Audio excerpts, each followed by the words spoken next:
Al través de escapes temporales, l'autor extremeño afincau en Asturias construye una arqueología de la memoria sobre un de los pueblos de colonización inventados por el franquismo para desenvolver la política agraria.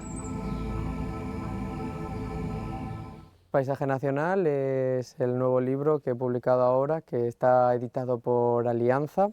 Es una novela que gira en torno a una familia y a un pueblo también. Es un pueblo que está abandonado y que ha sido ocupado, y este hecho es la premisa para un viaje familiar entre 3 tías y un sobrino, que es el narrador de esta historia, un viaje por carretera que van a tener que hacer para poder solventar un conflicto familiar, que es un conflicto derivado precisamente de la herencia, y lo tienen que solventar a través de recuperar la herencia, pero la herencia emocional.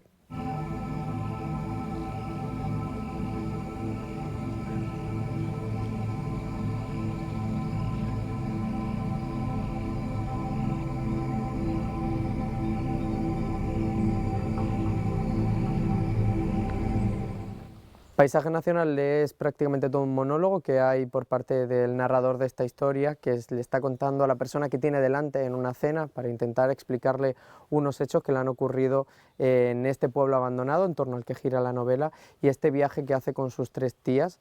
Pero a pesar de ser una historia comprimida en la narración, también es una historia que está dividida en 3 partes, en 3 capítulos, y cada uno de ellos es un año. Tenemos el 2024, que es el año en el que empiezan los hechos, tenemos 1963 y tenemos 1937. Son 2 años muy significativos para esta familia por aquellos sucesos que de alguna manera han articulado el resultado final del estado en el que está esta familia. Al final me interesaba con este libro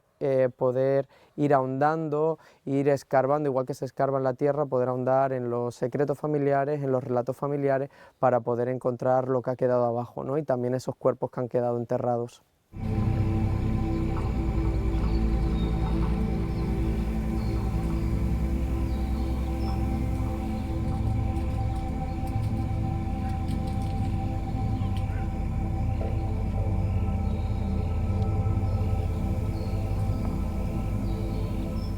Mi familia es de Extremadura, yo soy de Extremadura, y toda mi familia se ha dedicado o ha estado muy arraigada a la historia de los pueblos de colonización, ¿no? Mis abuelas y mis abuelos han sido colonas y colonos, es decir, personas que accedieron a la posibilidad, a este lote que te entregaba el Instituto Nacional de Colonización, que fue un instituto que creó la dictadura franquista, el Estado franquista, para poder dar una respuesta a la situación agraria en el país después de la guerra civil. Eran lotes donde las familias podían acceder a una casa y a una serie de cosas que le permitía poder trabajar la tierra y poder empezar a trabajar y empezar de alguna manera a establecer un proyecto de familia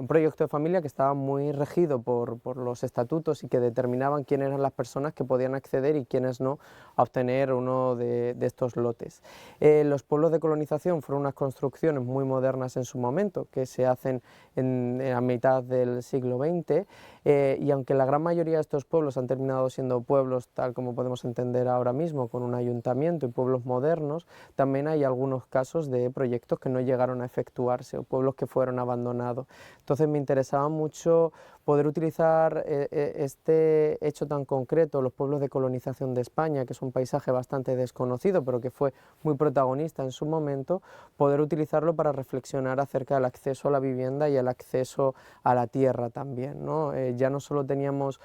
ocupaciones como contemporáneas o ocupaciones agrarias, de las cuales se hablan también en la novela, previas a la guerra civil, sino que estábamos hablando de un momento determinado en el cual el Estado decide quién puede acceder a la tierra y quién puede acceder a estas casas en concretos. Y me parecía un buen escenario sobre el que trabajar. Aparte, por supuesto, pues era una cosa de la que siempre había querido hablar porque, como digo, yo vengo de ese paisaje, de ese lugar.